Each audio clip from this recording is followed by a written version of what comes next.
Welcome back to the Sounds Like Freedom podcast. I'm here with Coach Jon McLernon today.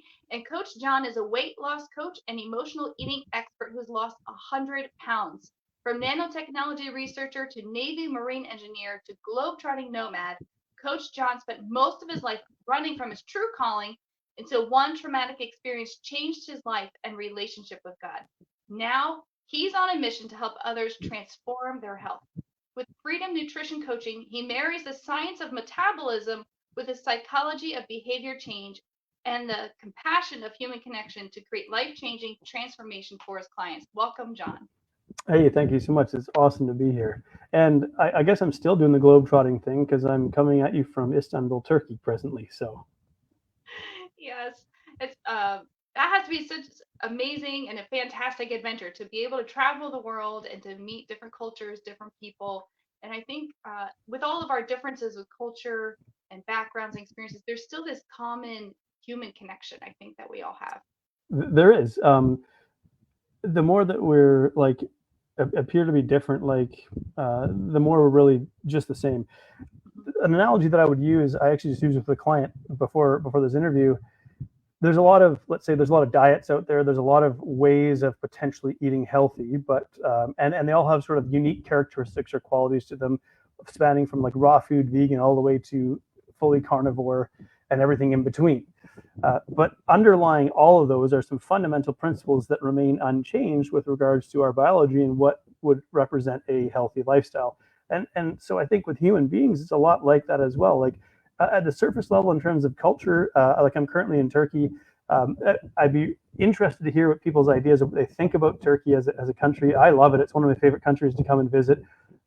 It's a great place to have kids. I've got a 3-year-old and a 10-month-old, and most times walking down the street, like everybody wants to stop and kiss them and just talk about how sweet they are, which is lovely. And you kind of just get used to it here. They adore children over here.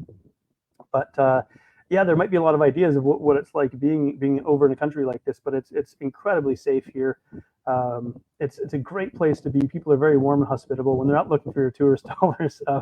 A very fun and friendly place. And why this interests me is because I had a client of mine. She was originally from Brazil, and she said, Canadians. I'm from Canada. Canadians, they think they're friendly, but it's not really true. So Canadians are polite, but they're not friendly. And that was interesting to hear that because we have this reputation for being like friendly and nice, but really she's like, you guys are polite.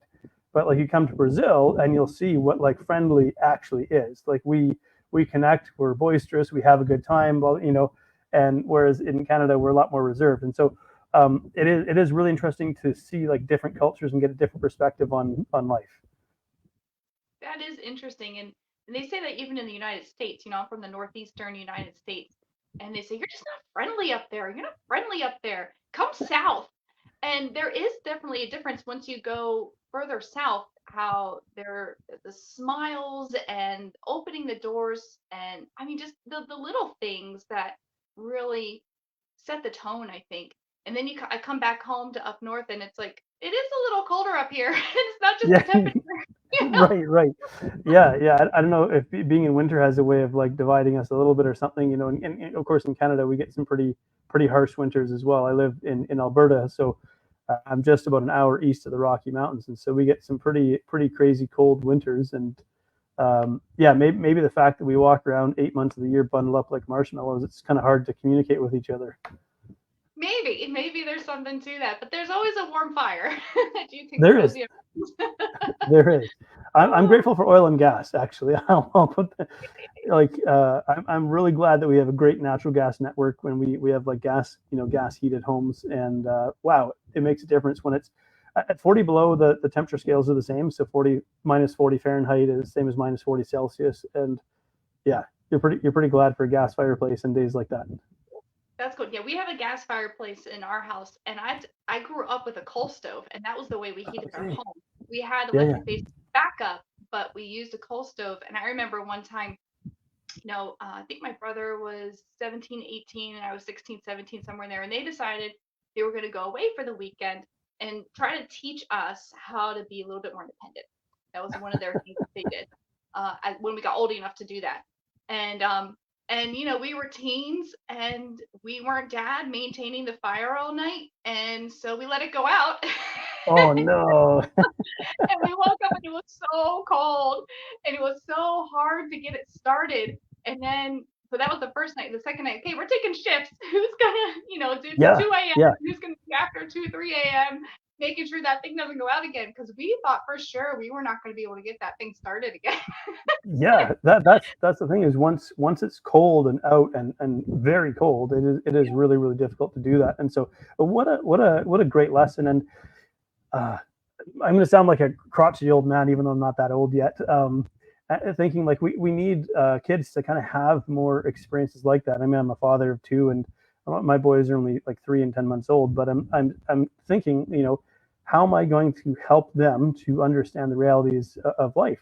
I want them obviously to grow up to be kind, compassionate, caring human beings, but also to understand that life comes with some responsibilities, choices come with consequences, and uh, hey, life is hard.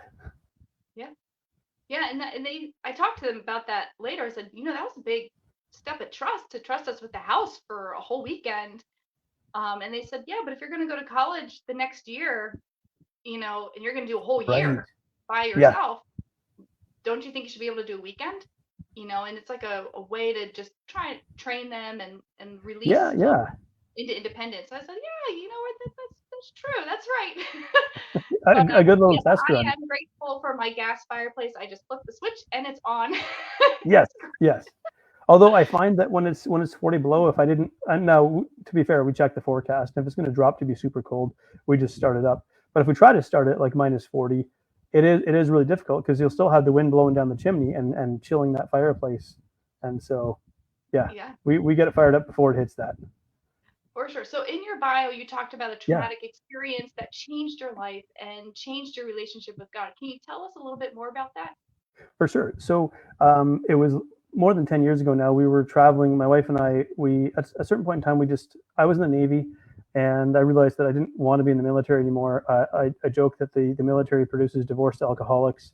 And so I was like, okay, this is not, my wife is from Australia, moved halfway around the world to be with me.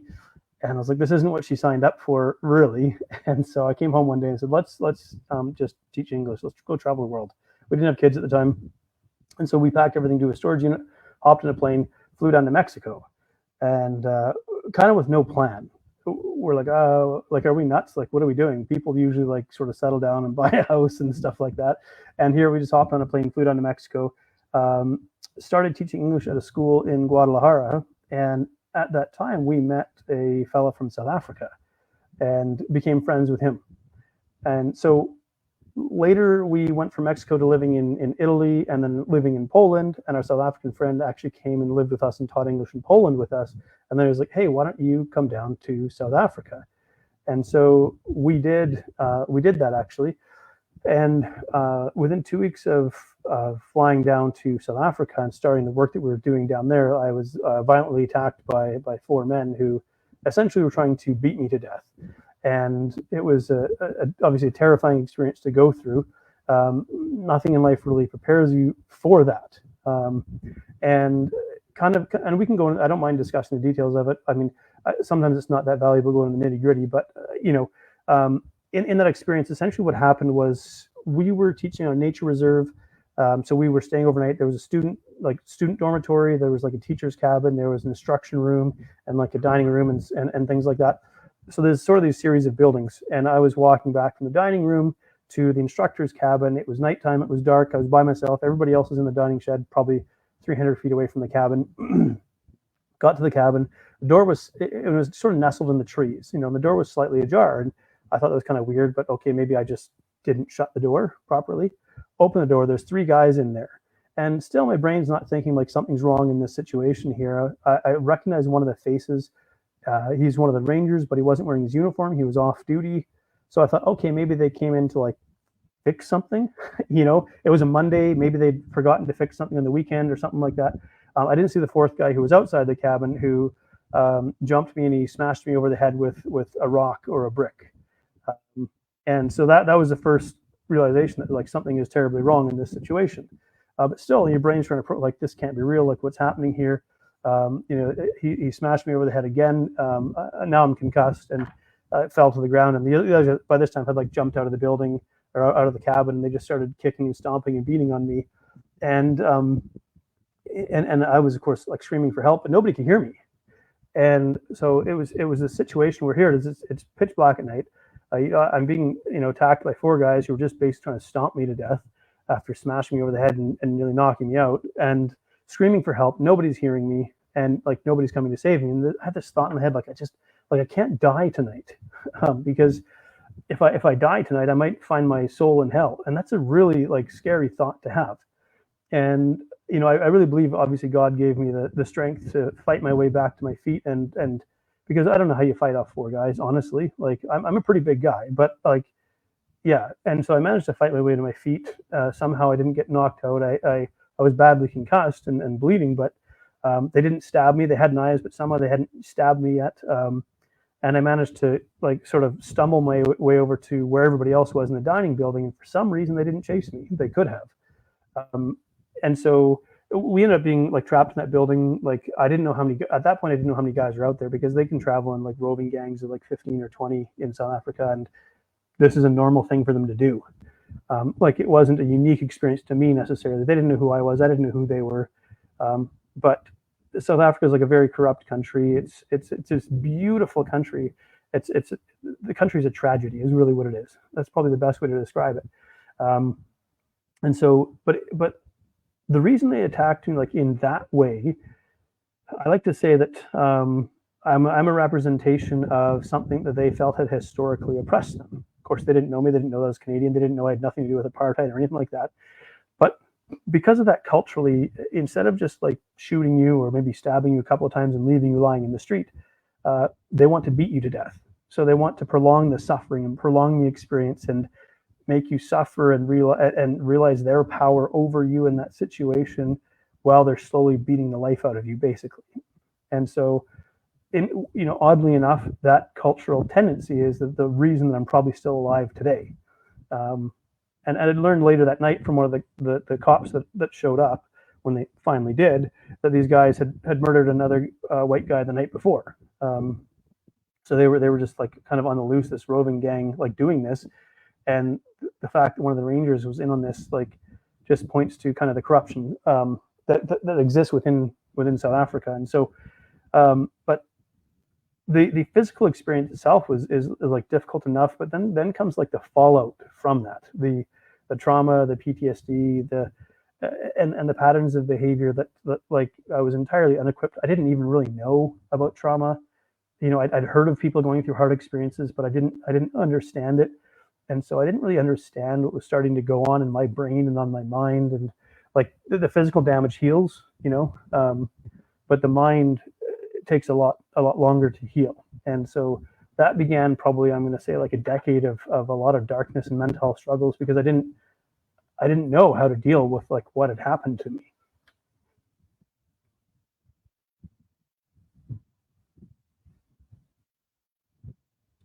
Yeah. So that, but I will also say that I feel like that experience happened for a reason. I don't believe that any, when we commit our lives to God,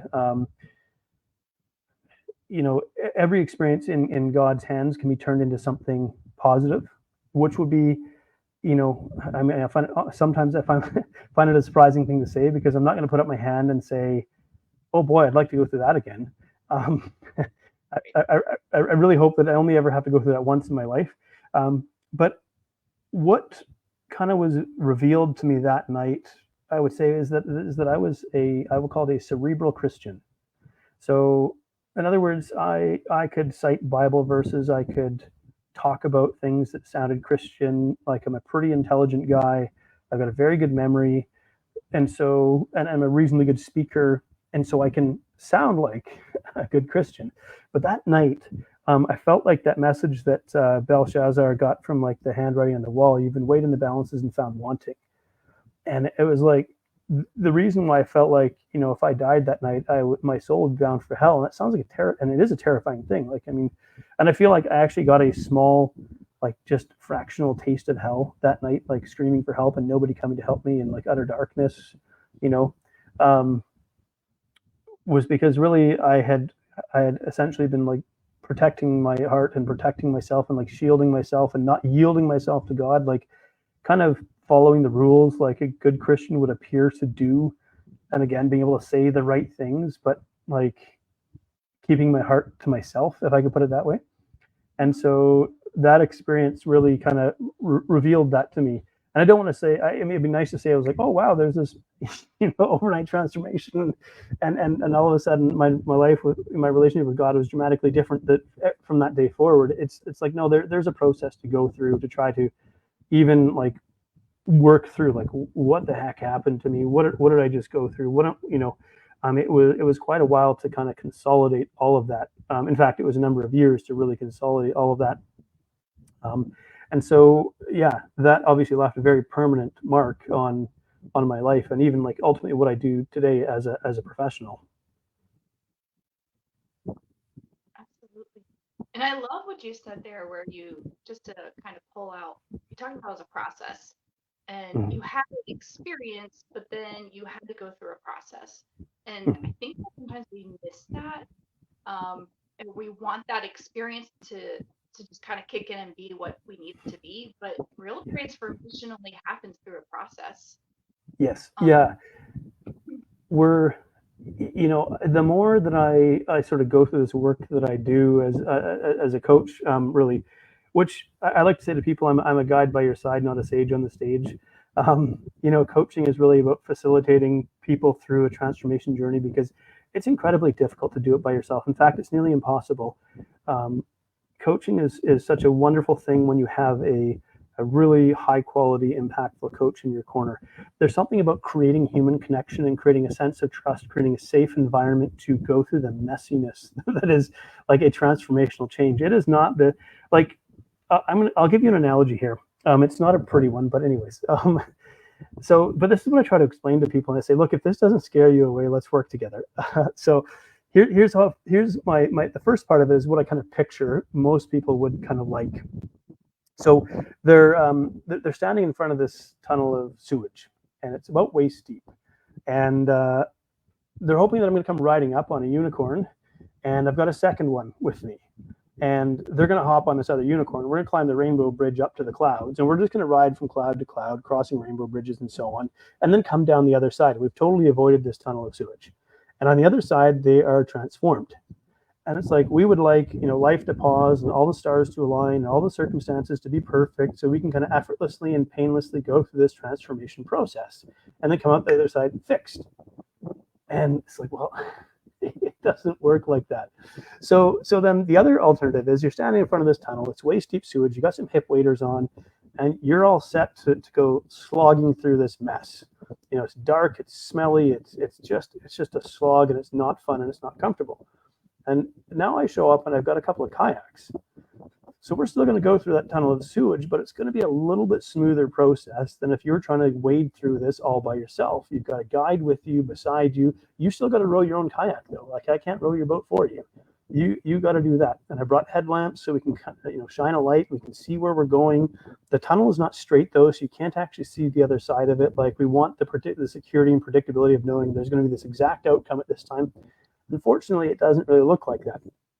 But going through hard experiences with somebody by your side that you trust and that that has your back, like when our brain feels safe in that experience, it then becomes possible to go through transformation. Like we can't go through a transformation process if we feel insecure and unsafe and that it's not safe to become vulnerable, because the very process of transformation is incredibly vulnerable. And so we are kind of, I'll say, herd creatures. We're wired to be together, to have each other's back, to have a community, to have a support team. It's such a necessary part of this process. But yeah, there's no escaping the messiness of it.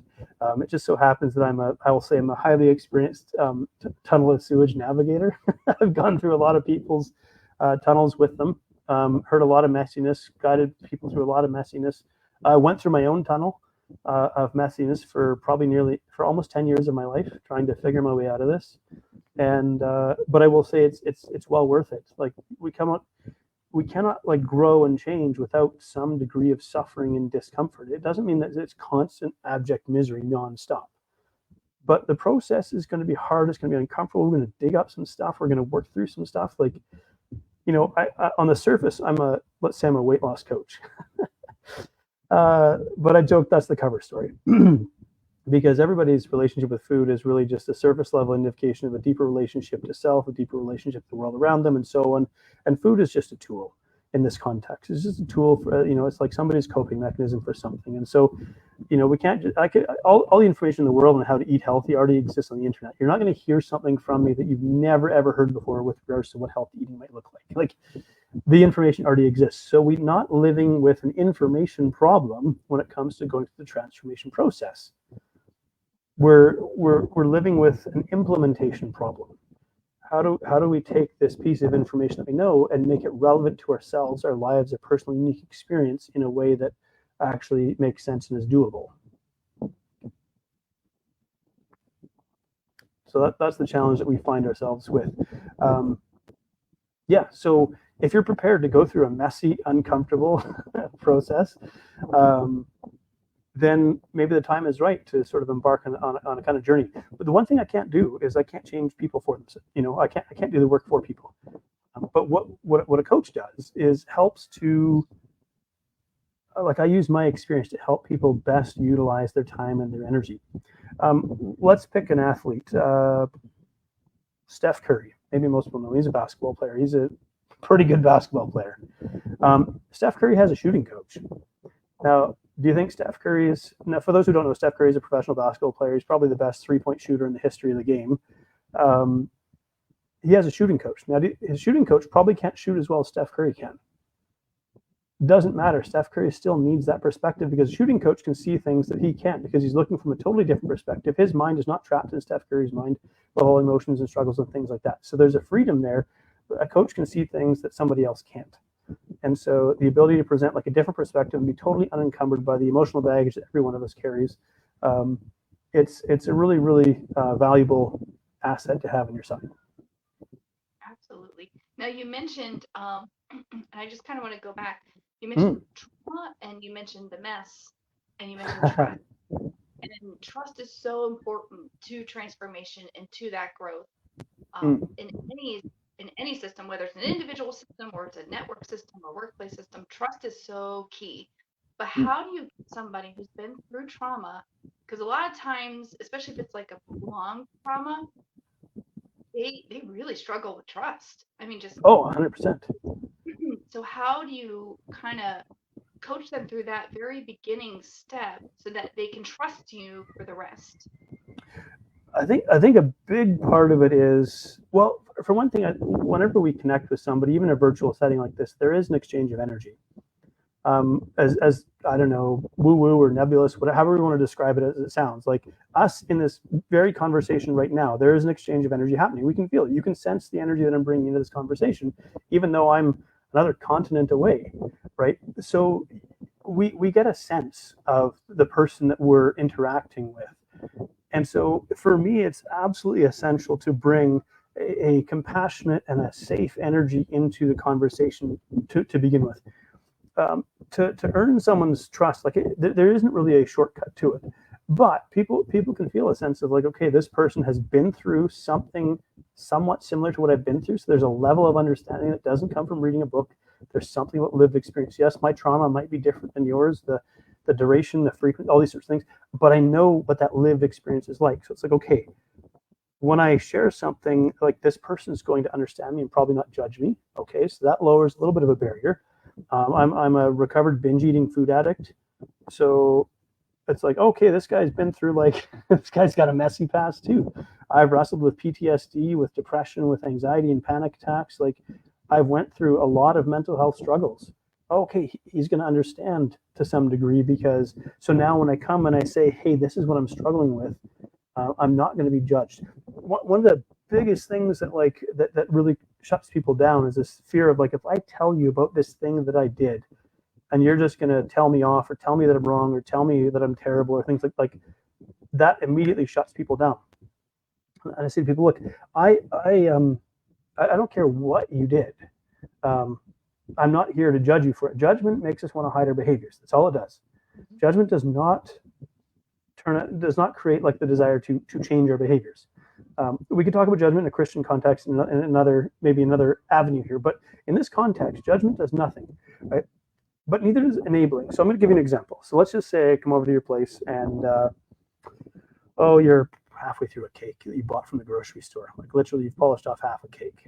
And I walk in and you've got the fork in your mouth and your mouth is full of cake and there's icing on your cheeks and it's very clear what's happening here. And if I say to you, like, are you an idiot? What are you doing? Like, how stupid are you? You know better than this. Why would you do something like this? Your response is not going to be like, okay, I should probably never do this again. Because for whatever, that behavior is happening for a reason. Like you would have chosen to power through half a cake for a reason. That's a solution to a problem. It doesn't mean it's a good one, but in that moment, it is solving a problem for you. It is meeting a need. And so if I just judge the behavior without looking to understand why that behavior is occurring, that just, you shut down. Now, on the other hand, if I go, well, you're already halfway through, you might as well finish the whole thing. That doesn't serve you. That's not helping you. That's enabling you to continue to harm yourself through something that you're doing. And so when I talk about compassion, what I'm really talking about is the freedom to look at and understand and begin to explore our patterns of behavior free from the lens of judgment, but with a desire to understand. So we are going to talk about why this is happening, what need this is meeting, and how this behavior is temporarily serving you, but how we can work through and find other ways to deal with what it is you're dealing with. You know, when I was like a binge eating food addict, I could eat like entire pizzas in my car in a parking lot. Like there's still a part of my brain that recognizes this isn't a healthy behavior. Like I'm not so disconnected from reality that somehow I thought this wasn't hurting me. But whatever pain I was feeling inside was so much more intense that right now that helped to bury the pain, and I'll deal with whatever else later. And so we want to create the space where people can, they can feel like they're not judged. So I'll cite a biblical example.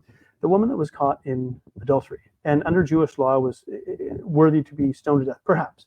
We don't know the exact context, but let's just say under Jewish law, she was worthy to be stoned to death. And Jesus comes up and they say, hey, Master, Rabbi, we found this woman caught in adultery, in the very act of adultery under Jewish law, she's worthy, to be stoned to death. And his response was, first of all, he who is without sin cast the first stone. So in other words, take a look at yourself first.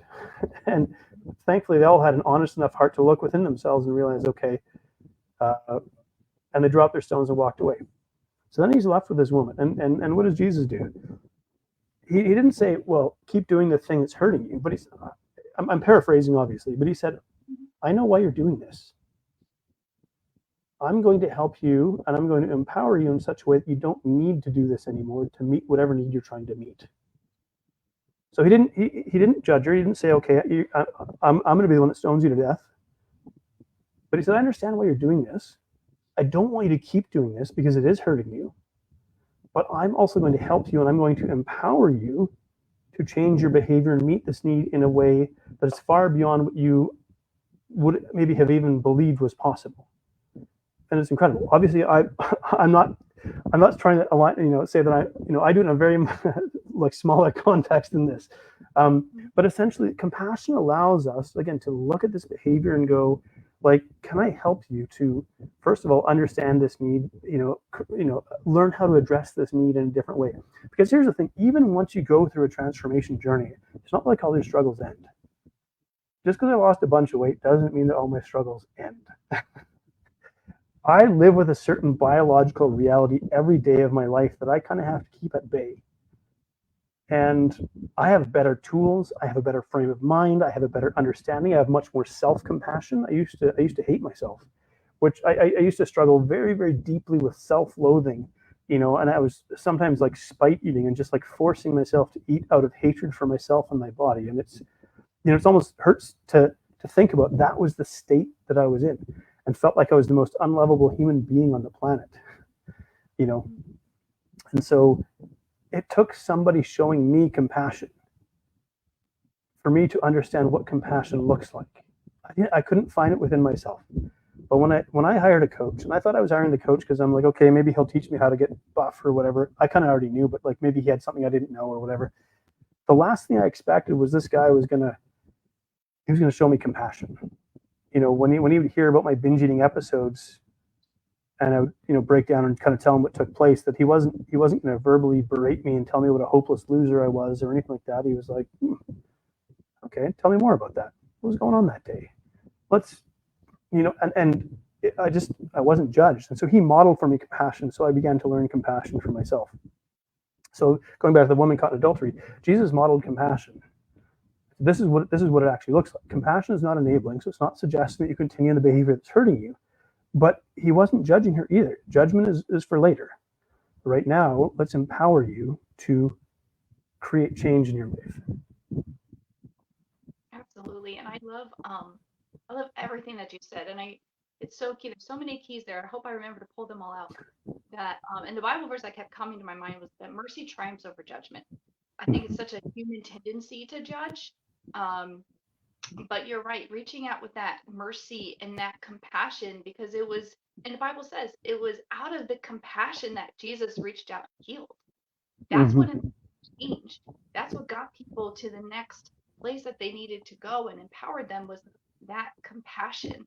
And I think that it's so key that, you found somebody in your life to model that for you. Because when you're in those like dark places, I mean, God can touch us sovereignly, but a lot of times he chooses to use us. We are his co-laborers here. We are his hands and his feet. We are the image of God here.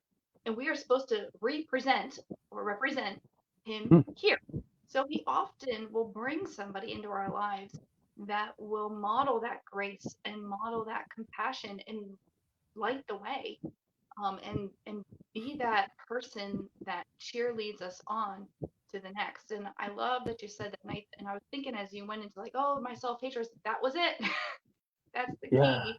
And sometimes I think we need to key into the inner dialogue that we have, that we may or may not be aware of, that manifests in a lot of negative ways. Maybe it ekes out that you're critical and you have this constant criticism that comes out of your mouth with everything and everybody, and maybe you're not even aware of it. But then if that's what's happening, what's going on in here? What are your thoughts? Are they reflective of Jesus? Are they reflective of his grace and of his kindness, of being praiseworthy? All these things, that the Bible tells us to focus our thoughts on. It's because it's the way to live in freedom. It's the way to live in the power of the Holy Spirit. Otherwise, we're just stuck in cycles of bondage and releasing that into other people's lives, because we're seeding that into other people's lives too. So I love what you're bringing. I love the message that you're bringing, being that judgment-free, full of compassion cheerleader to bring people into more freedom and more wholeness in and out. Because as you said, that external manifestation is just, it's reflective of what's going on deep inside. What's really fascinating is how my relationship with others around me changed when I learned to love myself. I'm like, I kind of laugh because I think, man, like in my 20s, if you'd have tried to talk to me about like self-love as a guy, like it just wasn't a thing. I mean, I was a motorcycle riding, powerlifting, heavy metal listening, whatever, like hyper masculine kind of guy. Like self-love was not on my radar. It just wasn't a thing that guys talked about. And, it could be partly a product of my upbringing, but I think in certain Christian circles as well, humility is like a misunderstood thing. Like humility is not hating yourself. That is not humility. That's still making it about you. It's still pointing towards yourself, instead of realizing that, as you said, that we are representatives, or striving to be representatives of God. And it's beautiful that God chooses to use us, because I like the thought that we are never more like Christ than when we're interceding on the behalf of another. It gives us that experience, a small taste of what it's like, or what the Spirit of Christ really is, and we gain a deeper appreciation for what Christ has done for us, which is incredible. I wanted to actually just zoom back to the Old Testament a little bit here, if I may. because sometimes there's this disconnect in terms of how we view the Old Testament and the New Testament. And partly maybe it's because of how the Bible reads. We can read a verse that could span 100 years, or like a chapter that could span 100 years in 3 minutes. So we miss a lot of context because sometimes we envision that God is this angry, hammer swinging, vengeful Father, but if we don't see that Jesus and God, now I will say I'm not a Trinitarian personally, or I think my views don't line up with Trinitarianism necessarily, but like Jesus is a representation of the Father. And so if we don't see Jesus and God in the same light, then we're misunderstanding God. So I'll use the flood as an example here. So we look at the flood and we think, okay, God flooded the earth and basically wiped out all human beings other than the 8 that were spared in the ark. That seems like that's a very final, wrathful, vengeful act. Let's take one step back here and try and put this in context. And so God looked down on the earth and looked down on his creation. He said, well, violence has filled the earth. Now, people might ask, well, why did God create us in such a way that we would become violent? Well, first off, God gave us free will. So you as a parent will know as well, when you choose to have children, you take a risk because those children are born with a free will. Because if we didn't have a free will, it would not be a free will offering. We would just be robots slavishly serving God. But we're given a choice. So we hope that our children will grow up to be good human beings. But there is a risk that they may not. Some very, very good parents have had their children grow up to become monsters even. That's the risk that you take when you have kids. Well, God took a risk in giving humanity free will, and there is the risk that they would turn to these things. Because within us, obviously God created a need within us that through that need that we feel, the inner need that we feel, that we would seek out God. But they were seeking other ways of meeting some of these needs. And so violence filled the earth. And so God looks down on his creation and says, wow, they're just killing each other. All they're doing is fighting and violent and hatred. And this is not what I was, intending. So then he says, no, I'm going to flood the earth. I need you to build this boat first, because he could have done it the next day, but he didn't. He said, I need you to build this ark. And Noah spent the next, I know some people say 100 years. I think it was closer between 50 and 75 years, but the time isn't relevant. Let's just say 75 years. 75 years after God passes judgment, it says, I'm going to flood the earth. And anybody who's not in that ark is going to die. In other words, anybody who doesn't accept my offering of salvation will die. 75 years. For most people, that's an entire lifetime. So God passed his judgment, and then for 75 more years, watch all this play out.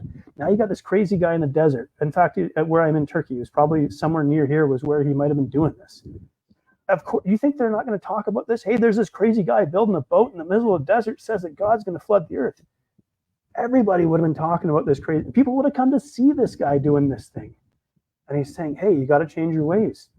He was literally like a type of Christ preaching the gospel of you need to repent because the kingdom of heaven is at hand. 75 years. If in that time people aren't going to repent, they aren't going to repent. And then God eventually has to say, he has to pass judgment eventually.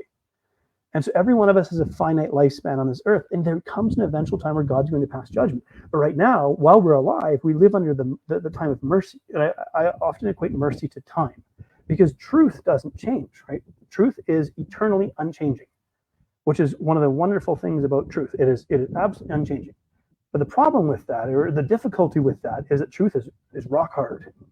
It is rock hard because it is inflexible, it is rigid, it does not change. So we run into the truth of God. Oh man, wow, that hurts. That's very hard. That's rigid. That's inflexible.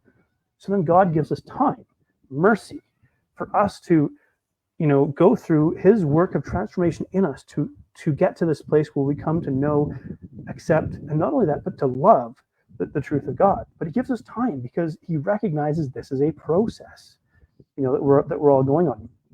So when people hear about God flooding the earth, they just think he just snapped and the next day did it. He gave so much time. That's the long suffering of God. And he gave people all kinds of opportunity to try to reach them.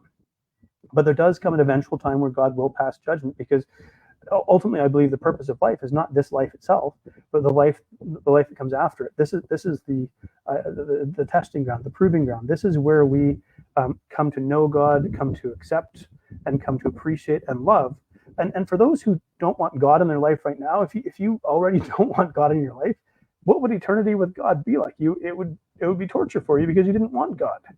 So I just wanted to say that because sometimes I think we look at the compassion of Jesus in the example that I gave, and then we miss that God has the same long suffering compassion. How many times in the Old Testament he said, "I prefer mercy over sacrifice"? Like the laws were given not because like God didn't have a bunch of laws and then say, "I'm going to create a bunch of people to follow them." Right. God created people and they said, "Okay, they need some guidelines to help them understand how to behave." And so I'm going to give them some guidelines. But really, even in the Old Testament times, like God couldn't accept a sacrifice that wasn't freely offered, that was offered only out of sheer obligation. Right. Yeah. So I just wanted to mention that because I think sometimes that gets missed. Yeah, I mean, God is the same. So he is always kind and gracious and compassionate and patient. And that's how he introduced himself to Moses. Mm-hmm.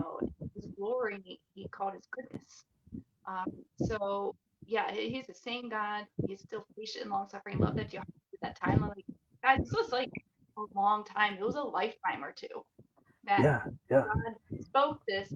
And don't you think that he would have relented like he did in Nineveh if people Mm-hmm. had repented? Yeah, 100%. would have 100%. They had time. So yeah, I mean, it's God is kind, but he is also, he is Righteous. also holy and just. Yeah. Yeah. And so yeah, it's both. But yeah, so moving forward with Yeah. compassion, moving forward in alignment with the Spirit of God and who God is. Absolutely. Let me put up your website here, Yeah. freedomnutritioncoach.com. What will people find if they go to your website? There'll be a little video on the homepage of me talking, just saying, "Hey, if you take 2 minutes and listen to this, I hope at the end of this you'll be open to having a conversation with me." Um, I will say my website's probably a little bit out of date. Not out. I mean, some of the work that I do isn't entirely or fully described on my website, but it's a great starting point. You can reach me there. You can contact me there. You'll see some of the testimonials and reviews from people I've worked with. I could say that I'm a great coach, and I am a great coach. But take it from other people. But if we have a conversation, like part of the conversation is for you to have a chat with me, find if I'm a good fit for you, because I'm not for everybody, and that's absolutely okay. It's a very low key, relaxed. The guy that you're talking today, this is the guy that you're going to talk to. Very easygoing. I have a heart for serving. I have a heart for helping people because of what I've been through, and so we'll just have I think, a really impactful and meaningful conversation. And at the end of the conversation, it makes sense to talk about working together, then we will. And if it doesn't, that's absolutely okay as well. We'll have just had a great conversation. Awesome. So check out his website, freedomnutritioncoach.com, and see if you guys are a good fit for his servant heart, his coaching to help you live a healthier lifestyle in and out. And don't forget to swipe, tap, or click over to deborahhenne.com. Follow me on social on the X, Instagram, or Facebook at Deborah Henne Author. And let's not forget to tune into our thoughts to make sure they sound like Jesus's, so they sound like freedom.